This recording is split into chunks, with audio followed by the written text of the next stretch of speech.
Dans toute l'histoire de Roblox, il y a seulement quelques hackers assez dangereux pour faire trembler toute la communauté. Mais même s'ils sont super puissants, certains vont utiliser leur pouvoir pour finalement faire le bien, mais d'autres pour semer le chaos. Et dans cette vidéo, on va voir l'histoire des 3 hackers les plus dangereux de Roblox et comment ils ont pu devenir des monstres alors qu'à la base, c'était des joueurs normaux. Et on commence tout de suite avec l'un des hackers qui a été pendant longtemps le joueur le plus détesté de tout Roblox. Et pour comprendre comment on en est arrivé là, tout commence il y a 16 ans. À l'époque, Roblox est un petit jeu paisible et beaucoup de joueurs se connaissent entre eux. Mais depuis quelques semaines, il y a des choses bizarres qui se passent. Déjà, beaucoup de jeux connus semblent se faire pirater et voler. Sur la liste, on a par exemple Paintball ou The Infection qui sont republiés par un même joueur. Et les jeux sont identiques au vrai, donc beaucoup de joueurs réalisent même pas qu'ils jouent en fait à un faux jeu qui n'est qu'une copie du vrai. Et petit à petit, on voit des actes de pire en pire dans la communauté. Il y a aussi des groupes qui se font copier, mais soudain, alors que ça fait plusieurs semaines que tout ça se passe, le cerveau derrière tout ça semble s'arrêter d'un coup. En fait, son compte Roblox qui s'appelle Gvald111 s'est fait bannir, mais c'est pas du tout à cause de toutes ces fraudes et piratages, mais pour une raison bien plus bête. En fait, à l'époque, il y a un abonnement qui existe sur Roblox que tous les joueurs veulent et que Jared Valdez veut aussi. Cet abonnement s'appelle le Builders Club et il contient pas mal d'avantages comme des Robux offerts tous les jours, le fait de pouvoir vendre des habits et plein d'autres options. Mais la particularité de cet abonnement, c'est qu'à l'époque, c'est possible de l'acheter à vie pour 349,95 $. Mais Jared Valdez, il a pas cet argent. Donc il décide de voler la carte bancaire de sa mère pour l'acheter. Sauf que assez vite elle le remarque, contacte Roblox et le premier compte de Jared Valdez est banni. Il s'énerve alors et insulte publiquement l'administrateur qui l'a banni. Mais sans lui, Roblox redevient alors en paix pendant quelques semaines. Mais un jour, le propriétaire du groupe Roblox Rebel Squad, qui est Tempus Dominion, reçoit une offre très intéressante. Salut, ton groupe Roblox Rebel Squad m'intéresse. Est-il à vendre? Je te propose 400 $. Tempus Dominion hésite, mais c'est quand même une somme alléchante, et il l'accepte. Sauf que le nouveau propriétaire du groupe, c'est le nouveau compte de Jared Valdez. Alors il met son acheteur propriétaire du groupe tout content de son affaire, et même si on sait pas encore pourquoi il fait tout ça, vous commencez à comprendre comment il est. Donc évidemment, Tempus Dominion ne recevra jamais cet argent. Je t'ai bien eu, imbécile. Et avec tous ces événements, Jared Valdez commence à devenir vraiment connu à travers tout Roblox, mais surtout énormément détesté. Au point qu'à ce stade, c'est probablement le joueur le plus détesté de tout Roblox. Dites-vous que ce joueur cause tellement de problèmes que Roblox censure même le pseudo Jared Valdez, et jusqu'à ce jour, si vous l'écrivez dans le chat, ça mettra des hashtags. Mais alors que retourner en arrière semble impossible, il a alors une idée, un plan pour unifier la communauté de Roblox pour que enfin les gens oublient les actions qu'il a fait dans le passé et qui le rendent tout à fait détestable. Et son plan se passe cette fois non pas sur Roblox mais sur son propre site qui s'appelle faceblocks.com. Son projet c'est de faire entièrement tout seul un réseau social où les joueurs de Roblox peuvent parler entre eux sans le moindre filtre puisque le site ne contient quasiment aucune modération. Donc les joueurs sont totalement libres de faire ce qu'ils veulent. Et ça marche, le site développe assez vite sa propre communauté, sauf que vous vous doutez bien que réunir des milliers de joueurs dans un même endroit sans quasiment aucune modération, c'est assez risqué. Mais au début ça va, ça permet aux gens d'avoir un autre endroit que le site officiel de Roblox pour parler, mais petit à petit cette liberté se transforme en quelque chose de mauvais. Très vite le site de Jared Valdez devient rempli de messages haineux, et en plus le site était dédié à Roblox, mais Roblox eux étaient pas d'accord avec ça. Donc Roblox menace Jared de lui faire un procès, et il sera donc obligé de fermer son site, et Roblox rebannira son compte. Il a donc échoué dans sa mission de se faire enfin apprécier par la communauté. Et on n'entendra plus trop parler de lui de 2013 à 2016, et alors que tout le monde se réjouissait de son absence, 3 ans plus tard, il publie une vidéo sur YouTube où le masque tombe. Dans cette vidéo, il explique sa version de l'histoire qui nous fait comprendre que peut-être il était pas aussi méchant qu'il en avait l'air, et que sa vie derrière l'écran était pas facile. Premièrement, dans cette vidéo, il explique que quand il a commencé à voler des jeux, c'est allé très vite, et au total, ces jeux volés ont cumulé plus de 40 millions de visites, ce qui est énorme pour l'époque. Tellement énorme qu'en 2012, Jared Valdez avait le compte Roblox avec le plus de visites de toute la plateforme. Mais assez vite, les côtés négatifs ont commencé à apparaître. Tout le monde me détestait, personne ne m'aimait. On me traitait des pires noms qu'on pourrait appeler quelqu'un. Sauf qu'on apprend aussi que derrière son écran, la vie n'était pas facile non plus. À ce moment-là, je me faisais aussi harceler à l'école. Roblox était donc devenu un refuge pour moi. Sauf que comme il se faisait harceler et sur internet et à l'école dans la vraie vie, sa vie est vite devenue un enfer. Et en plus de ça, il était perçu comme un monstre. Mais même si grâce à cette vidéo les gens ont pu comprendre pourquoi il faisait tout ça, c'était déjà trop tard, et cette histoire n'était plus que du passé. Même si dans la vidéo, Jared Valdez avait quand même tenu à s'excuser auprès de l'admin qui l'avait insulté quand il s'était fait bannir il y a quelques années de là pour avoir volé la carte de sa mère. Comme quoi, derrière chaque acte cruel se cache souvent une souffrance que personne n'a vue. Et si pour le coup Jared Valdez a été oublié aujourd'hui par la plupart des joueurs, on va maintenant parler d'un hacker dont on parle encore beaucoup aujourd'hui alors même que son histoire commence en 2008. Lorsque sur les forums de Roblox pour la première fois des centaines de joueurs voient le pseudo 1x1x1x1. En fait ça fait quelques jours qu'un message se répand partout par plusieurs dizaines de comptes qui disent tous la même chose. Apparemment bientôt un joueur du nom de 1x1x1 va arriver et son but est tout simplement de détruire Roblox. Alors la communauté commence à s'inquiéter de plus en plus. Les modérateurs des forums réagissent en bannissant des comptes qui répandent ces messages, mais c'est trop tard. Déjà trop de joueurs les ont vus. Alors quelques jours passent et les joueurs jouent tranquillement, comme par exemple à Crossroads, qui est un petit jeu de combat qui est le jeu le plus populaire de Roblox à l'époque, alors qu'il n'a même pas 100 joueurs constants. Mais alors que ces joueurs jouent bien tranquillement, soudain, un message apparaît sur leur écran, 1x1x1 arrive. Et juste après, la map du jeu se détruit, ce qui fait peur à énormément de joueurs. Et ça n'arrive pas qu'une seule fois, mais ça se répète sur plusieurs jeux à plusieurs moments différents, avec à chaque fois des messages similaires. Mais à un moment, un message est différent et il dit gloire à Weaselman50, qui est un autre joueur qui n'a rien à voir avec 1x1x1, ce qui est plutôt bizarre. Mais à ce moment-là, personne n'en parle.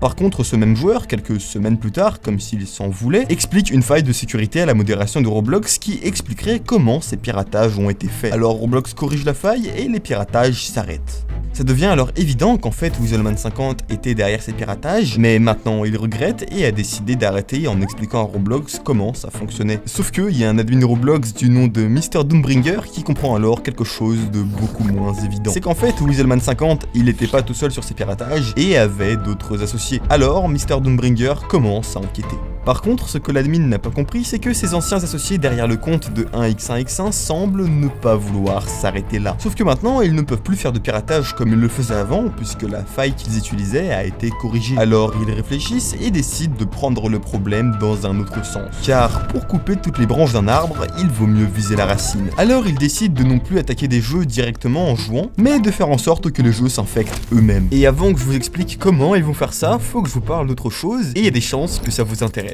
Il y a quelques mois, j'ai testé une méthode pour gagner des Robux sur Roblox qui s'appelle le trading. C'est une fonctionnalité pas très connue de Roblox où vous pouvez échanger des accessoires entre eux pour gagner des Robux. Et de là, j'ai commencé à trade et j'ai atteint plus de 35 000 Robux de valeur. Et j'invente rien, toutes ces données elles sont publiques. Sauf qu'à l'heure où je vous parle, j'ai actuellement plus de 70 000 Robux de valeur sur mon compte alors même que j'ai pas beaucoup trade. Sauf que il y a un problème. Il y a très peu de vrais tutos pour apprendre à trade parce que ceux qui savent le faire n'ont en général aucun intérêt à le partager. Et en plus, juste des tutos ça suffit pas, le mieux c'est d'avoir quelqu'un qui vous aide directement. Et c'est pour ça qu'avec d'autres traders super forts, j'ai créé Trade Island. C'est une communauté de traders où vous pouvez apprendre tout directement de A à Z. On vous conseille sur vos trades, on vous explique tous les concepts et c'est pas tout. Il y a aussi un bot inclus qui vous aide à trouver des offres. Et pour qu'au début vous soyez pas perdu, il y a aussi une série de quelques petites vidéos qui vous expliquent tous les concepts de base à comprendre. Et si vous avez la moindre question, évidemment, on est là pour y répondre. Donc si ça vous intéresse de gagner des Robux intelligemment, cliquez sur le lien en description. J'y donne tous les détails avec aussi des témoignages et dans tous les cas, j'en reparle en fin de vidéo. Maintenant, on reprend.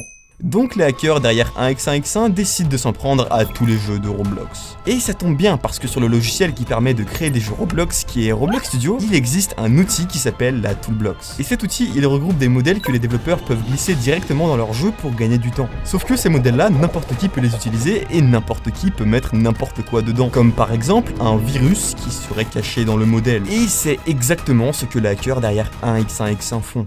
Ils publient plusieurs modèles avec dedans des vulnérabilités qui infectent le jeu qui les utilise, permettant au groupe de pirater n'importe quel jeu qui a leur modèle. Et alors, des dizaines de jeux sont piratés. Et cette fois, c'est non plus des centaines, mais des milliers de joueurs qui voient ce pseudo 1x1x1. Ce hacker devient vraiment puissant et connu dans la communauté parce que les personnes derrière ce compte ont très bien compris que pour pirater des dizaines de jeux, il suffisait de s'y prendre à la source. Alors, des milliers de joueurs se mettent à avoir peur de se faire pirater par ce compte. Sauf que, le 13 juillet 2011, un admin du nom de Mr Doombringer publie une annonce sur le forum de Roblox qui va tout changer. Dedans, il explique que 1x1x1 n'est pas vraiment un hacker et il ne l'a jamais été. Par contre, le piratage était bien réel, mais en réalité, il n'avait rien à voir avec ce fameux compte 1x1x1. Puisqu'à la base, c'était juste un compte que la modération de Roblox utilisait pour faire des tests. Et c'est seulement plus tard que des groupes de hackers ont décidé qu'ils allaient faire croire qu'un seul compte était derrière tout ça. Donc les joueurs n'avaient plus aucune raison de s'inquiéter de se faire pirater par lui, puisqu'il n'existait même pas. Mais si aujourd'hui 1x1x1 est toujours connu, c'est en partie grâce au jeu Forsaken, qui est l'un des jeux les plus populaires de Roblox actuellement. Et dedans, on retrouve 1x1x1 notamment, qui est l'un des tueurs les plus forts du jeu. Et grâce à ce jeu, beaucoup de nouveaux joueurs découvrent 1x1x1 aujourd'hui.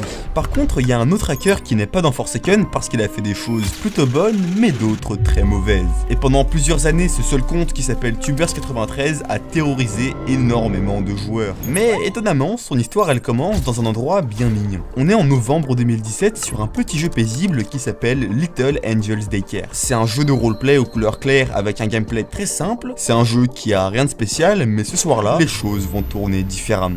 Car ce soir-là, tous ceux qui ont rejoint le jeu n'arrivent pas sur cette map bien jolie, mais sont directement téléportés sur un autre jeu qui s'appelle Little Devil's Daycare. Cette fois-ci, la map est en feu, il y a des avatars morts partout dans la map, et les skins des joueurs sont aussi bizarrement modifiés. Et franchement, vu de l'extérieur, on dirait que ce piratage n'a aucun autre but que de faire peur aux joueurs et d'amuser Tubers93 qui est derrière ça. Par contre, c'est pas du tout encore son pire piratage. Quelques mois plus tard, Tubers93 hack un nouveau jeu, et cette fois c'est pas un petit jeu pris au hasard, mais directement l'un des jeux les plus connus de la plateforme, qui est Arsenal. Et cette fois-ci, c'est bien pire, car en rejoignant, tout paraît normal. Par contre, le jeu a une nouvelle mise à jour, puisqu'apparemment il est possible d'acheter les permissions d'administrateur pour seulement 80 Robux, ce qui est vraiment pas cher pour pouvoir voler ou même bannir des joueurs. Donc les joueurs sautent sur l'occasion et des milliers de joueurs achètent ce pass. Sauf qu'entre temps, Tubers93 a bien compris que s'il faisait des piratages, autant avoir un but derrière. Et cette fois-ci, son but c'est de gagner le plus de Robux possible, et c'est donc pour ça qu'il a piraté Arsenal pour créer un faux pass. Mais parmi les milliers de joueurs qui achètent ce pass, personne ne reçoit de permission. Par contre, Tubers93 lui reçoit bien les Robux, et retenez bien ça parce que ces Robux on en réentendra parler plus tard. Tubers93 semble devenir de plus en plus puissant et a l'air d'être prêt à tout pour faire trembler Roblox. Et Tubers93 va pas attendre longtemps pour ça, puisque seulement un mois plus tard, l'occasion parfaite se présente pour refrapper. Mais cette fois pour une vraie raison. On est en octobre 2019 sur le jeu de roleplay le plus populaire de l'époque qui est Mip City, qui est fait par qu'un seul développeur qui est Alex Neutron. Et c'est un développeur avec une réputation assez bizarre. Mais le jeu est pour autant vraiment sympa pour l'époque. La map est plutôt jolie et même en général le jeu est assez simple. Mais surtout tout est fait dans le jeu pour que les joueurs interagissent entre eux, ce qui va être problématique. Car depuis plusieurs années ce jeu se prend énormément de critiques et pour une raison totalement justifiée. En fait le jeu contient une fonctionnalité qui va tout changer. C'est un système où chaque joueur peut créer sa propre fête. Mais cette fête se passe alors dans la maison de ce joueur, loin du serveur principal du jeu. Et comme le développeur du jeu est tout seul, sans aucune modération, ce système de fête devient vite quelque chose de très bizarre avec beaucoup de contenu inapproprié. Alors que je vous le rappelle, la plupart des joueurs sont des enfants. Mais le développeur du jeu lui-même dit que moins de 10% des joueurs utilisent cette fonctionnalité et pourtant, malgré toute la critique, bizarrement, il refuse de supprimer cette fonctionnalité. Et c'est alors là que le public comprend que Alex Neutron a l'air d'être quelqu'un d'assez dérangé. Mais alors, si Alex Neutron ne veut pas agir lui-même, c'est alors à quelqu'un d'autre de le faire. Et grâce à ce piratage, on va en apprendre plus sur Tubers93. En février 2020, alors que tout semble normal sur Mip City et que plein de joueurs jouent tranquillement, la map claire et contrastée du jeu devient d'un coup sombre et en ruine. Les tenues des joueurs sont déchirées et les visages sont changés aussi. Sur la map, il y a des avatars représentés morts et tous les joueurs ont une batte avec laquelle ils peuvent frapper le compte officiel de Roblox. Et surtout, le créateur du jeu. Donc imaginez-vous tous les joueurs qui jouaient tranquillement et qui voient ça. Et comme si ça suffisait pas, quand vous cliquez sur échappe ou sur le logo de Roblox pour quitter le jeu vous retéléporte dans le serveur, ce qui fait que c'est super compliqué de quitter. Mais alors qu'à la première apparence, ce piratage ressemble juste à une dénonciation de Alex Neutron et de son jeu, il y a quelque chose qui rend ce hack assez malsain. En fait, sur la map du jeu piraté, le plus dérangeant, c'était qu'on retrouvait dedans une mosquée caricaturée avec dedans l'avatar de Tubers93 qui danse, ou encore des mises en scène étranges qui se moquaient clairement de l'islam, ce qu'évidemment la plupart des joueurs ont trouvé de loin le plus choquant. Donc d'un côté, on a un piratage qui semble être engagé pour défendre une cause, mais de l'autre côté, il est complètement irrespectueux, ce qui est un mélange très bizarre. Mais en réalité, ce mélange très bizarre vient du fait que Tubers93 n'appartient pas à une seule personne, mais à un groupe de hackers. Et même si maintenant Tubers93 est plutôt détesté, ils ne s'arrêtent pas là et décident de cette fois non plus pirater un jeu comme ils ont l'habitude de le faire, mais de créer leur propre jeu avec un objectif différent de tout ce qu'ils ont fait jusque-là. Et en avril 2020, ils publient 2 jeux. Le premier étant un jeu pour avoir des Robux gratuits. Et des faux hobbies comme ça, il en existe des milliers sur la plateforme, donc jusque-là, ça ressemble à une arnaque classique. Sauf que cette fois, quand vous finissez le jeu, vous gagnez vraiment des Robux. Et au total, ce jeu aura donné plus de 100 000 Robux à des joueurs qui l'ont fini. Et la raison pour laquelle ils ont fait ça, c'est probablement pour faire oublier à la communauté ce qu'ils ont pu faire dans le passé pour qu'on les aime. Ce qui marche plutôt bien, puisque tous les joueurs qui ont reçu des Robux sont super contents et se mettent à défendre le groupe. Et toujours en avril 2020, ils publient encore un jeu avec dedans un système de voice chat customisé, alors qu'on est encore un an avant la sortie officielle du voice chat sur Roblox. Mais bon, même s'il fallait attendre genre 2 minutes avant que les autres joueurs entendent ce que vous avez dit, c'était quand même assez créatif. Après ça, le groupe fera encore quelques apparitions notables, et avec tout ça, le grand public a fini par oublier ce qu'il a fait, tellement on a entendu parler de Tubers93. Mais ceux qui ne l'ont pas oublié le détestent toujours, et pour des raisons qui se valent, parce que même s'il a fait d'autres choses bien, certains joueurs ne le pardonneront pas. Aujourd'hui, le groupe Tubers93 n'existe officiellement plus, puisqu'ils ont annoncé que le groupe ferme, et qu'ils ne seront plus présents sur Roblox. Ce qui est sûrement pas une mauvaise chose si ça évite d'attiser la haine. Parce que si des joueurs ont un pouvoir bien supérieur aux autres, il faut alors qu'ils l'utilisent pour rendre le monde meilleur. J'espère que cette vidéo vous aura plu, et si c'est le cas, mettez un like et abonnez-vous, et boostez la vidéo. Et aussi, si ça vous intéresse de gagner des Robux intelligemment, cliquez sur le lien en description. C'était Izemi, salut.